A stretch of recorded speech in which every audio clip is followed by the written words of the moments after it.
கர்த்தர் நல்லவர். இன்னைக்கு ஒரு கேள்வி. ஐவிட்னஸ் இருந்தும் தண்டனை வழங்காத நீதிபதி யார்?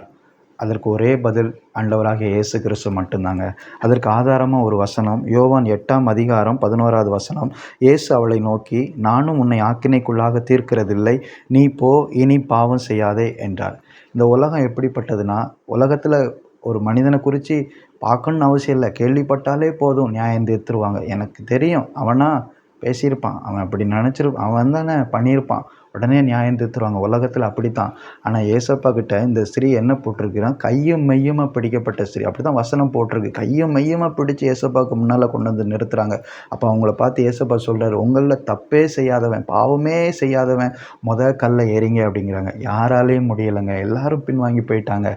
அப்போ ஏசப்பா அந்த ஸ்திரீயை பார்த்து சொல்கிறாரு, நானும் உன்னை ஆக்கினைக்குள்ளாக தீர்க்கிறது இல்லை, நீ போ, இனி பாவம் செய்யாது அப்படிங்கிறாங்க. ஏசப்பாவுடைய தெய்வீக அன்பு, அவருடைய உயர்ந்த குணத்தை பார்க்குறீங்களா? அந்த ஸ்திரீ அப்படியே ஆச்சரியப்பட்டிருப்பாங்க. உண்மையிலே இப்படி ஒரு நீதி செய்கிற ஒரு நீதிபதி இருக்காரா? இப்படி ஒரு நியாயம் செய்கிற இயேசு இருக்கிறாரா? அந்த ஸ்திரீ அதுக்கப்புறம் இந்த பாவத்தை செஞ்சிருக்கவே மாட்டாங்க. ஆனால் ஏசப்பா கிட்டேருந்து மன்னிப்பை, இரக்கத்தை, மீட்பை அவங்க பெற்றிருக்காங்க. அவங்களால அதுக்கப்புறம் அந்த பாவத்தை நினச்சி கூட பார்த்துருக்க முடியாது. அதான் ஏசப்பாங்க. அந்த ஏசப்பா நமக்கு இருக்கிறார். இந்த உலகத்தில் எத்தனை மனிதர்கள் நமக்கு விரோதமாக எழும்பினாங்க, யார் நம்மளை குற்றப்படுத்தினாங்க? கலங்காதீங்க, சோர்ந்து போகாதீங்க. அவரே நமக்கு இறுதி தீர்ப்பு வழங்குகிறவர்.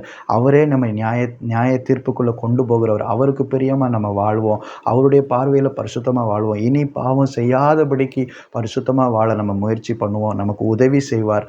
அவர் எத்தனை பேர் நமக்கு நியாய தீர்ப்பு செய்தாலும், எத்தனை பேர் நம்மளை ஆக்கினைக்குள்ளாக தீர்த்தாலும், ஏசப்பா தான் இறுதி தீர்ப்பை நமக்கு கொடுக்க முடியும். அவர் நமக்கு இருக்கிறார். அவர் நம்ம சார்பில் இருக்கிறார். நமக்கு ஆதரவாக இருக்கிறார்.